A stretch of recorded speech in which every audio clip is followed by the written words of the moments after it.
On this episode of the CBD University podcast, a look back at the CBD industry in 2020 with the Brightfield Group, how the events of the year shifted consumer behavior, including the emergent trends of buying CBD during a pandemic and the effects on consumers in different channels, plus what could be ahead in 2021. This is the CBD University podcast, and it starts right now.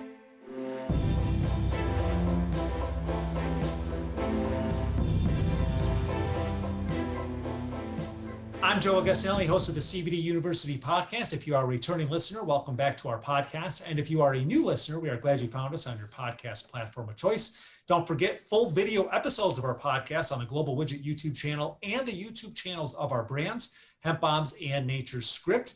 And as we go through the holiday season, 2020 is quickly coming to an end. And in this challenging year for us all, how did the CBD industry change and what's in store as we look ahead to 2021? I want to welcome to our podcast via Zoom the marketing director of the Brightfield Group, Connor Skelly. Connor, thanks for taking time to join me from Chicago. Yeah, thanks so much, Joe. Thanks for having me. I'm really excited to be here. Connor, for those of our listeners and viewers who may not be as familiar with the Brightfield Group as we are, and many of us in the CBD industry, why don't you tell our listeners and viewers a little bit about what you guys do? Yeah, absolutely. So Brightfield Group is the leading research firm for the CBD and cannabis industries. Our approach, because these emerging markets like CBD and cannabis are so volatile, we take a multi-source approach to ensure we get the most complete picture possible. We collect all different kinds of data into a single environment, so our clients can understand the latest brand, consumer, and market trends, so they can drive effective marketing and product strategies. And speaking of product strategies, it's been an interesting year in the CBD industry. And first off, let's discuss a report. We'll go back to mid-year when it came out, just about then. And it's right when we started to see a shift in consumer behavior. What did that report show? Yeah, so our mid-year US CBD report, the biggest thing highlighted in there, no surprise, is just how COVID-19 devastated the industry and ultimately how CBD consumers were responding to those changes.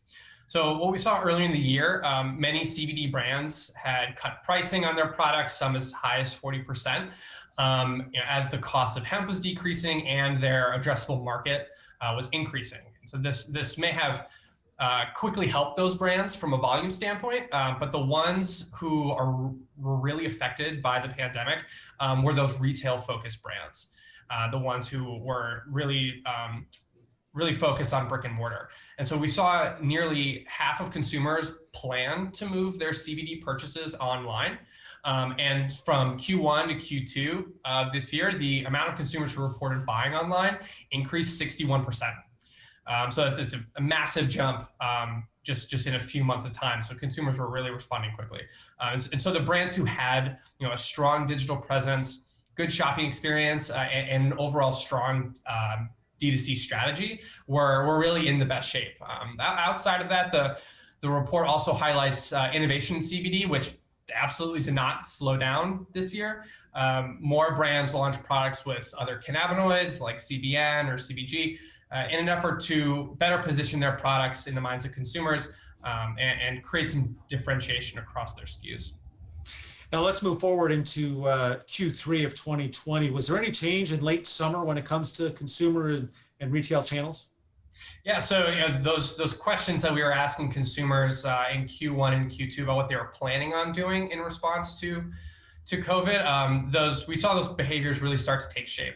And so in a way, COVID helped show that the fundamentals of the CBD industry were strong. Sales volume remained strong. Consumers continued to purchase online. And back in late summer, August, September, 75% of CBD consumers agreed that CBD helps them deal with the stress of the pandemic. So while we saw new user growth decline in Q2, we did see it come back up in Q3. Nearly half of consumers in Q3 reported buying CBD from physical stores again, and while this is all happening. So brick and mortar is still very important to consumers, especially specific consumer segments. And while this was all happening, heavy users, people, for us, those are people who use 5 or more days per week, sometimes multiple times a day, they can have consistently increased the entire year. So what brands really need to understand is that the lifetime value of many CBD consumers is continuing to increase. So if you're able to make these consumers and their related segments loyal to your brand, then you're setting yourself up for a really healthy marketing and sales funnel.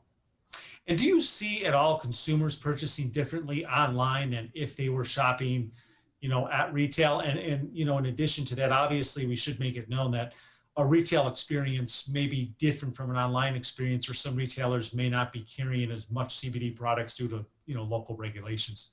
Right, exactly. Yeah. So from a product standpoint, gummies and tinctures, still some of the top products, regardless of the channel or consumer segment. But you do start to see some nuances when you're looking at the different kinds of retail channels. So we're seeing a significant rise in consumer reported purchasing from CBD specialty retailers, for example. So a couple of those are like Your CBD Store or CBD American Shaman.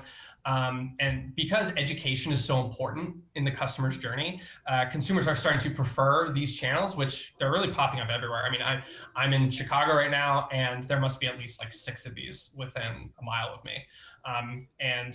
So you can't really, when looking at mainstream channels like mass merchandisers or C-stores, you can't really expect a worker at a Kroger or a 7-Eleven to be well-versed on the dynamics of CBD.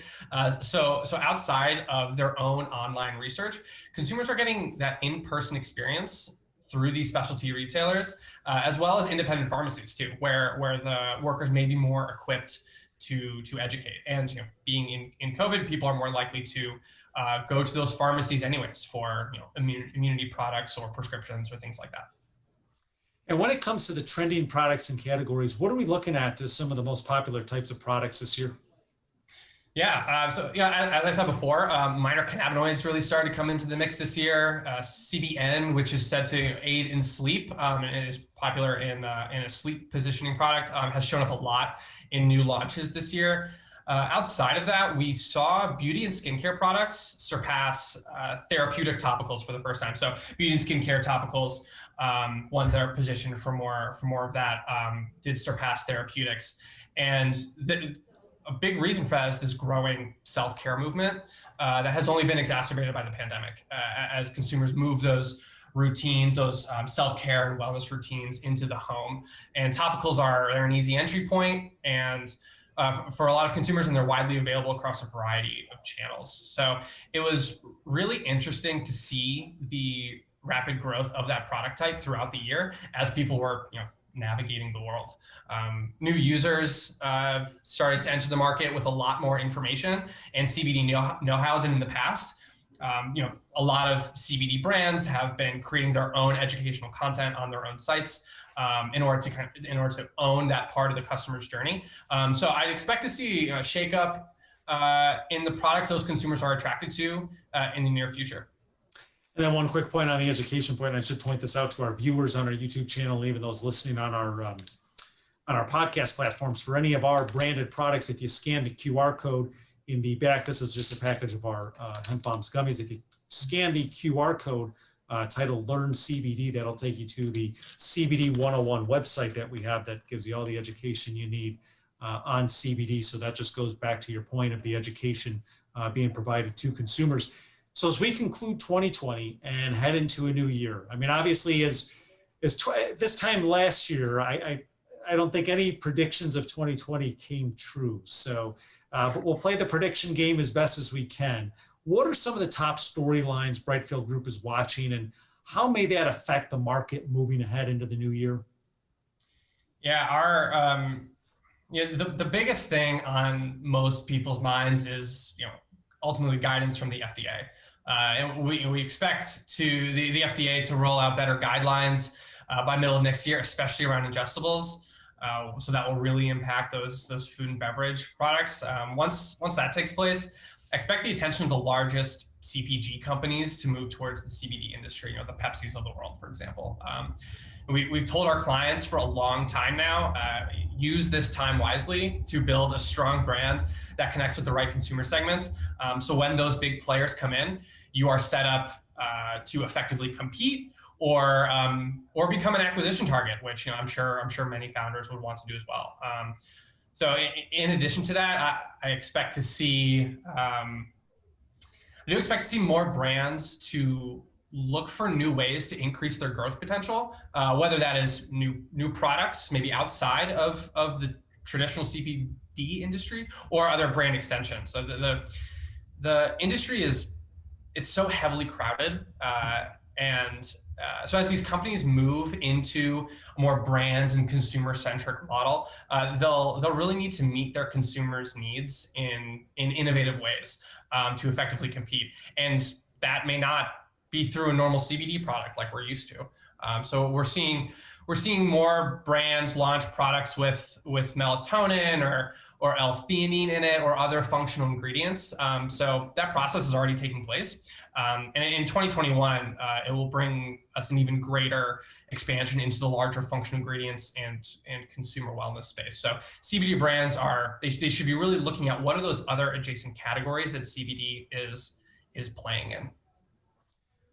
Well, Connor, stay warm up there in Chicago. I know at the time of this recording down here in Tampa, where we're based, it's sunny and 78 today. So I'm not too sure if that's what it is in Chicago today. But it was a balmy 55 yesterday. It's a heat wave.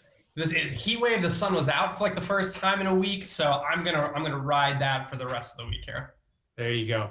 Well, Connor, stay warm up there, as I mentioned, and our best to you and the entire Brightfield Group for a happy holiday season. Keep up the great work you guys do, and we'll certainly keep in touch and look forward to having you back here on the podcast as we get into the new year. Absolutely. Thanks so much, Joe. Thanks for having me. Connor Skelly, the marketing director of the Brightfield Group, my guest on this episode of the CBD University podcast. A reminder, if you have not yet done so, you can subscribe to our podcast on your favorite podcast platform of choice, or on any of our YouTube channels. It's the Global Widget YouTube channel, or the YouTube channels of our brands Hemp Bombs and Nature Script. No matter where you subscribe, you'll get notifications when new episodes are published each week. I'm Joe Augustinelli, the host of the CBD University podcast. Have a great holiday season, and thanks for tuning in. These statements have not been evaluated by the Food and Drug Administration. The CBD products are not intended to treat, cure, or prevent any disease or condition. Always consult your personal physician about CBD and using CBD products. CBD should never be used by anyone under the age of 18. This content is not intended to provide legal advice regarding the legal status of CBD and CBD products.